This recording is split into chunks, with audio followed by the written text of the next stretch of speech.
Hello, everyone, and welcome to Stay Paid, the sales and marketing podcast from ReminderMedia, where we talk about the strategies and tactics to help grow your business and live your life of freedom tomorrow, but only if you take action today. My name is Joshua Stike, VP of Marketing here at ReminderMedia, and today we have a special treat for you.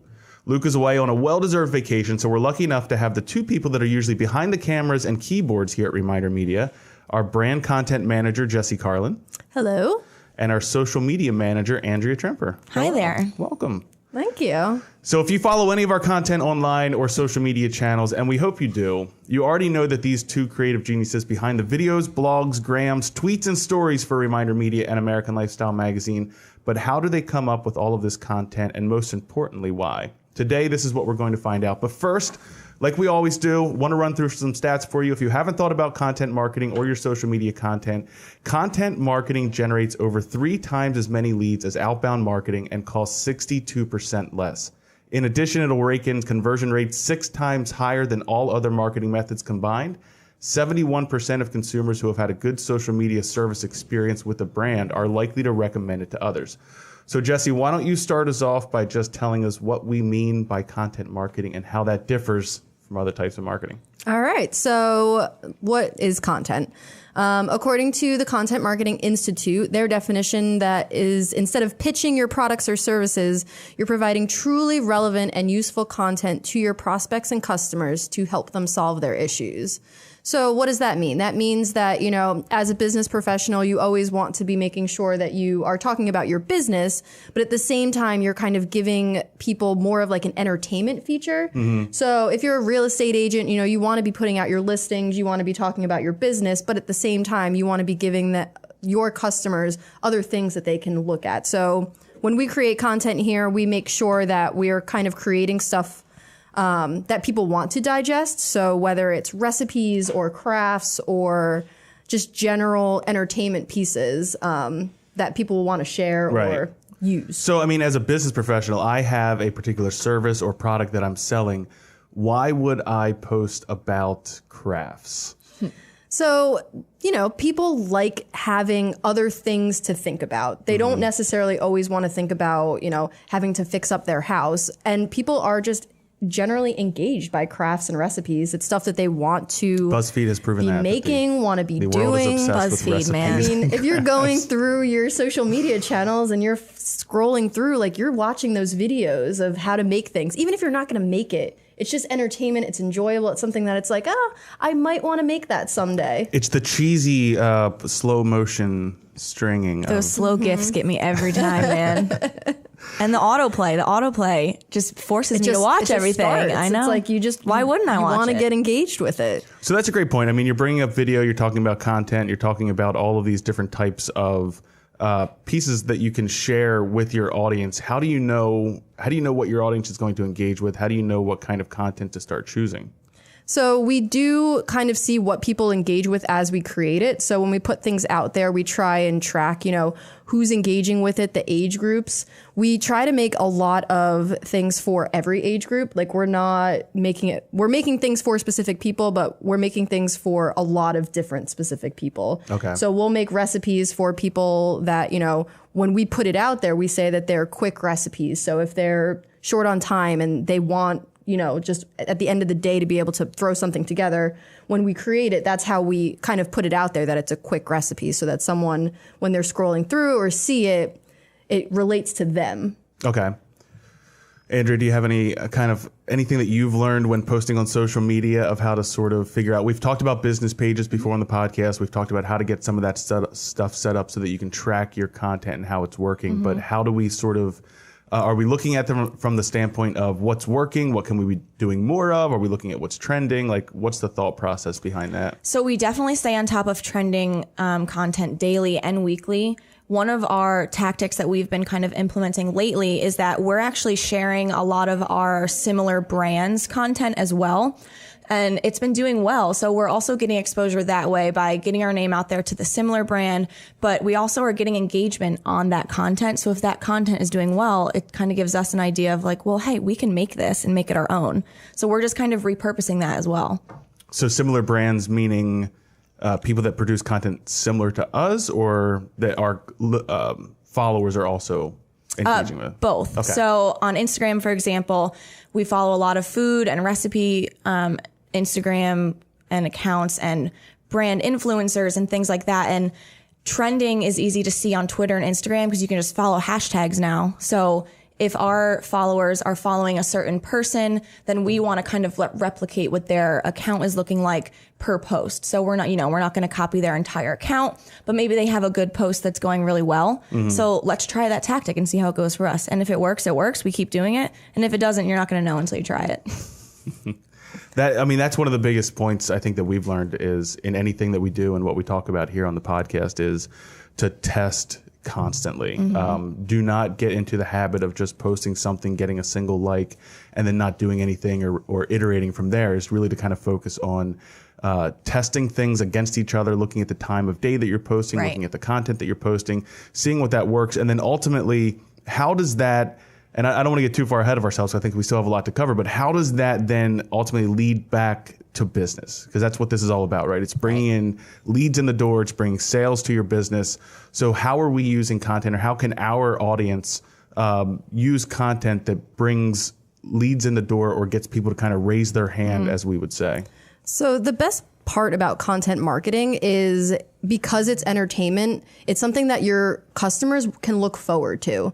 So if you're regularly marketing to them with this content, they're going to want to spend time with it because it's things that they enjoy, it's entertainment. So like when they anticipate it, like that's how you can build relationships with it. Right. If they are expecting you that, on Mondays you post recipes and they're anticipating it, they kind of know like, okay, there's another recipe that's coming up and they can engage with it. You can also, like when you post things, just ask people if there's other things that they like or interested in. You could start conversations. So it helps kind of build those relationships that you have with your customers. That's a great point. I mean, consistency is so critical. I mean, I think maybe today's day and age, we kind of take consistency for granted because you can DVR everything. Yeah, you can. But I love DVR. I remember, I don't know if you guys remember. Oh, I used to tape things back in the day. You had to get it right.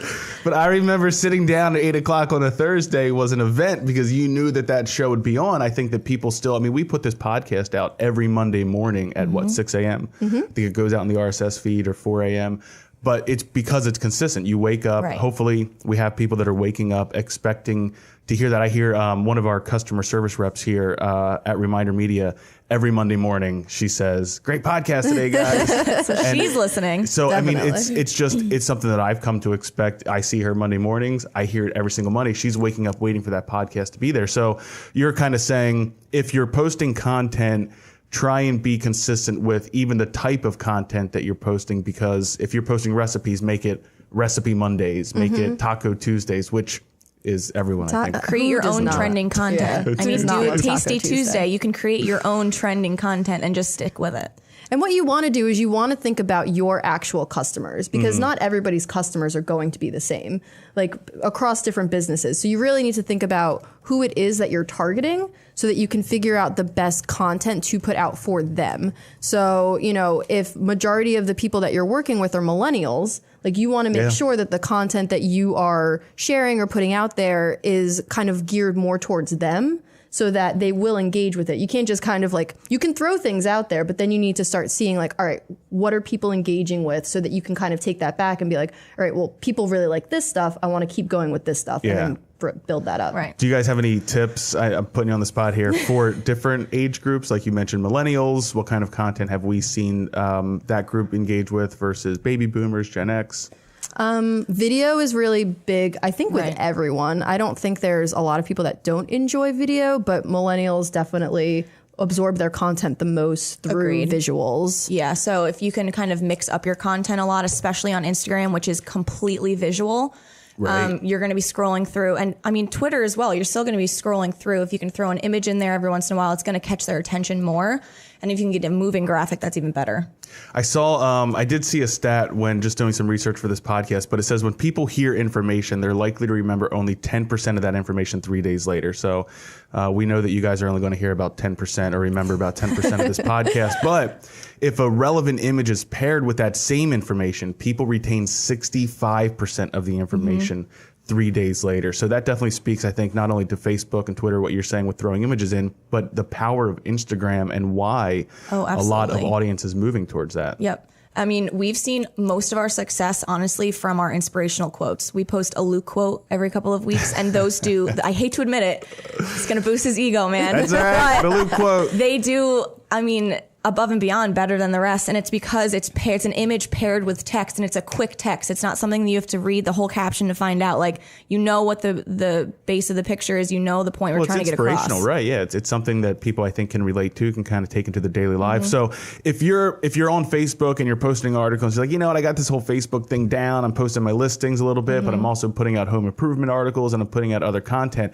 but you haven't figured out how to use Instagram yet. I mean, that's a great idea. Are there any tools that our listeners could use, because we use Adobe Photoshop and we use Creative Suite and kind of these, professional design tools, but are there any other tools or apps that people can use that if they have a great tip for that relates to their business, or they have an inspirational kind of idea or saying that they've lived by that they could download on their phone, download on their computer and use? So actually I do this every day on the go, because I have, the Photoshop app, but that only does so much for you on an iPhone. You can't really curate your content from that. So I use Canva. Yeah, Canva's Canva. awesome. I mean, honestly, all of the photo apps these days all have text input on them. So you can just either take a picture on your iPhone or your phone, upload a picture, and just put text on top of it. But Canva is an awesome app too. And they definitely have different sizes. Like, you can make a Facebook banner, you can make Instagram. They have built into the app. They have the actual. They have the actual sizes. Well, so their desktop version is amazing too. I use it if I have to do something super quick and I know it's going to look good. I'll do it on Canva. I mean, so everything's pre-sized for that platform. And they have like images and graphics that you can use, and even just like font sets that kind of work together well, that you can kind of change the text out for.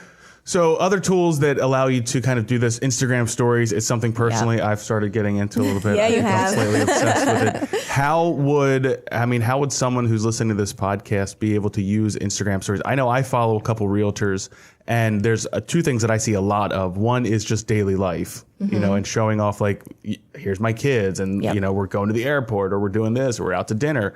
But then also, like, my kids are at my open house listening today, and just kind of showing that off. And other things would be sometimes just sitting behind a desk talking about maybe the latest market, news or interest rates or something like that. What else? Like, how? I don't want to say what's the easiest. If you haven't tried stories yet, like, what do you do to get started? Honestly, experiment with it. You can test out things. You can save your images and your videos and your boomerangs without having to post them to your actual profile. So you can kind of mess around with the effects there. And you brought up a good point though, Josh, for everyone who's using their social media accounts for business.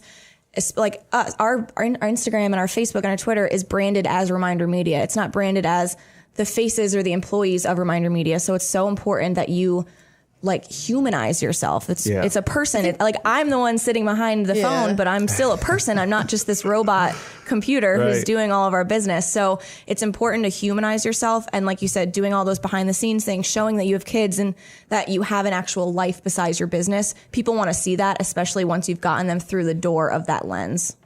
Yeah, I mean, it goes back, I think, to why content marketing works in the first place. And social media is just one vertical for that. But it's because at the end of every account number, at the end of every transaction is a person. Right. And that's why we do what we do here at Reminder Media, where we create high quality content to connect on a personal level with people.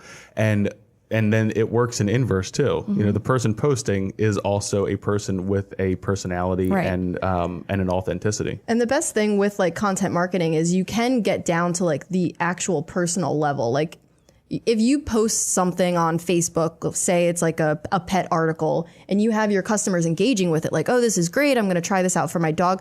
Keep track of that. So like, this person has a dog now, like, keep that in whatever CRM that you're using. So if something else rolls around, you can directly message it to them. You can ask them, how their dog is doing. It just kind of helps to build that relationship. So the next question I think everyone is probably thinking about is, how do I get more eyeballs? I have this content. I have my social media channel. How am I reaching? How can I reach more people other than just starting a podcast and shouting at people to follow us all the time? I mean, if you're starting from scratch, you need to determine what your goals are. I mean, for example, our goals are to engage with our clients, drive traffic to our website, and ultimately get them to convert as customers and know that we're providing them resources that they can share with their clients, and we're the powerhouse behind their marketing. So once you figure out what your goals are, it's going to be easier to determine your next steps. I mean, if your goal is strictly to gain followers, there are quick fixes to that. Like, you can buy your followers, but let me tell you right now, it's not going to work. Don't do it. It's like diet and Resist. exercise. There's no quick fix that's going to make a lasting impression. So kind of get over that quick. So once you have kind of your plan of action, what your goals are, a lot of you may have heard of the 80-20 rule, where 80% of your content should be interesting and entertaining to your followers. The other 20 should be related directly to your content and your business. Nice. I'm going to break that down a little bit further. I kind of follow a 5-3-2 rule. So for every 10 posts that you do, and this can be across the board, so Facebook, Instagram, Twitter, Pinterest, for every 10 posts, do 5 that are industry specific, but not related directly to your company. So whether that's industry news, infographics, articles from other bloggers or articles across the web. 3 should be your own content. So that would be blogs or downloads that you have. And then 2 should be just for fun. So memes, quotes, graphics, things like that. Love the Have memes. fun with the GIFs, man. We love GIFs. Well, and it's so easy to post GIFs now. Oh, it's so easy. You Facebook can has made it reply to a easy. comment with a GIF. Oh, we have so much fun with those. I mainly speak in emojis and GIFs now, just in general. Emojis. It catches your eye, so it works. And one of the biggest things is like when you're sharing content, so you don't have to create this content yourself. So like you can go, the content curation is huge for most business professionals because you're not going to be sitting there and like making crafts all the time just to put them out there. So kind of find the websites, the like blogs, like our blog, AmericanLifestyleMag.com has a ton of great content that's just very shareable that you can use. Right. But you don't just want to press share and just call it a day. Like you want to make sure that you're putting your own, not spin on it, but your opinion in it. So it's not just, like link after link after link. It could be, here's this great post that I found. I'm going to try it this weekend. Is anyone else going to try it? Or here's, an article about the housing market. I think that number one is definitely relates to a lot of the people that follow me.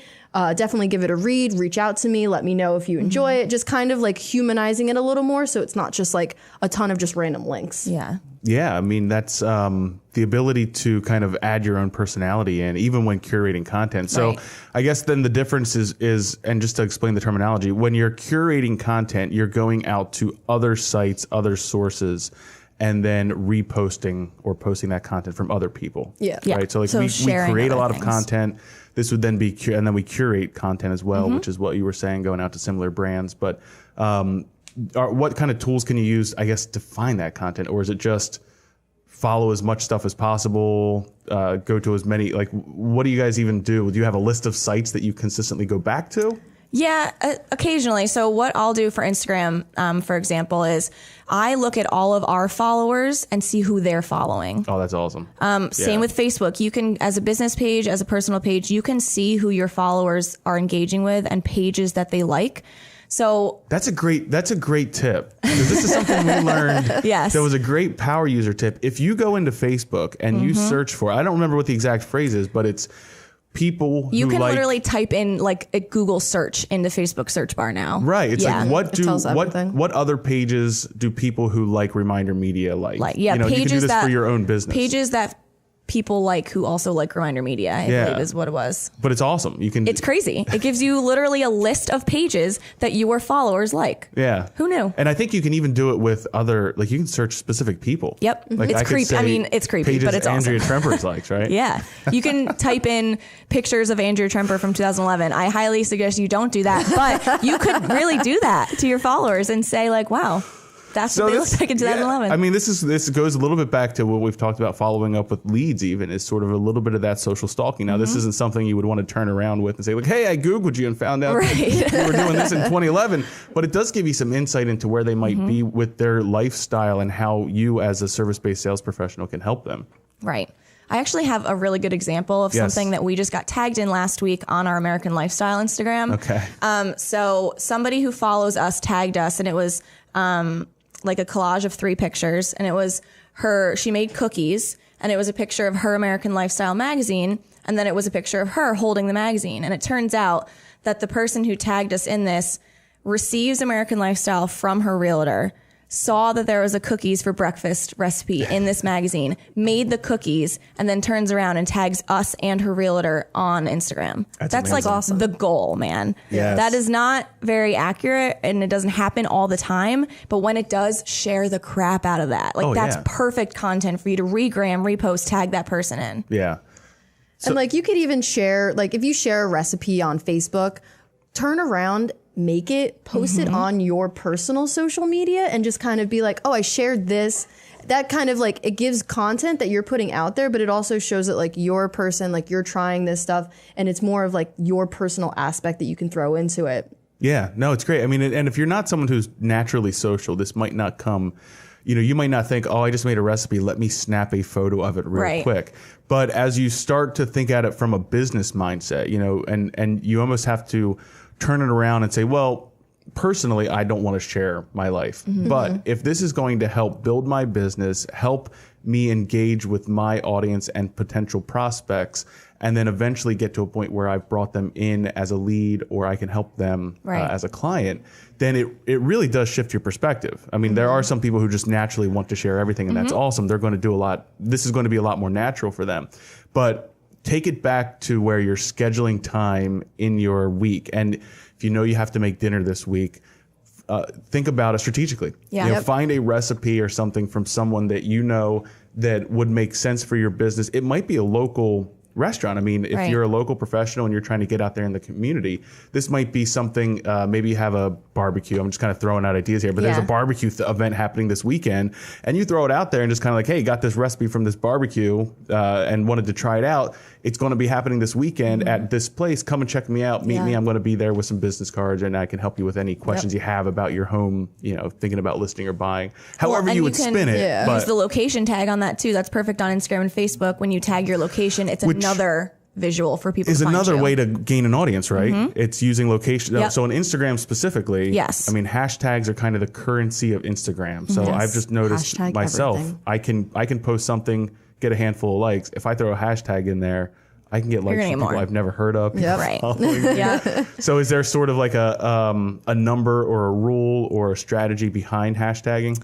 It kind of depends on the account. So businesses seem to have more hashtags, and it doesn't come across very nice visually. I mean, everyone hates to see a handful of hashtags. So I'd say the sweet spot is between 3 and 8.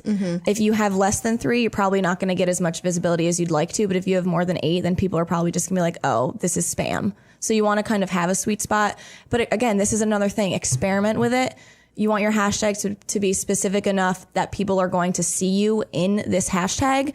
So if you hashtag food, I'm sure there's millions of pictures in that hashtag. You're not going to get found. And Instagram will actually tell you. Yes. Like when it'll tell you how many something. posts are on that hashtag. So, and you can do this on Instagram stories as well. You can do the hashtag and the location tag. Both of those are super useful tools. Yeah, I was looking. Instagram posts using at least one hashtag received 12.6% more engagement than posts excluding them. So you mentioned it not looking great. Is that something that I see we put hashtags in the comments a lot? Yes. Is that why? It hides it a little bit better. You can kind of add some dots down and it won't show right in your feed, or you can add it in a comment and it still will trigger the hashtag and people can still search it, but it just looks a little bit better visually. Excellent. So there you have it, guys. Hopefully that gave you some ideas on how to get started with content marketing and begin posting on social media today. My name is Joshua Stike. I'm Jessica Carlin. And I'm Andrea Tremper. And the action item for today, guys, is to go online and start figuring out what content would be most relevant to your customers and then start mapping out a schedule. We're actually going to provide a printable download within this blog post for this podcast for you to print out and start working through your own schedule. So take a look at that. Start incorporating content marketing into your marketing this week. Most importantly, guys, take action today.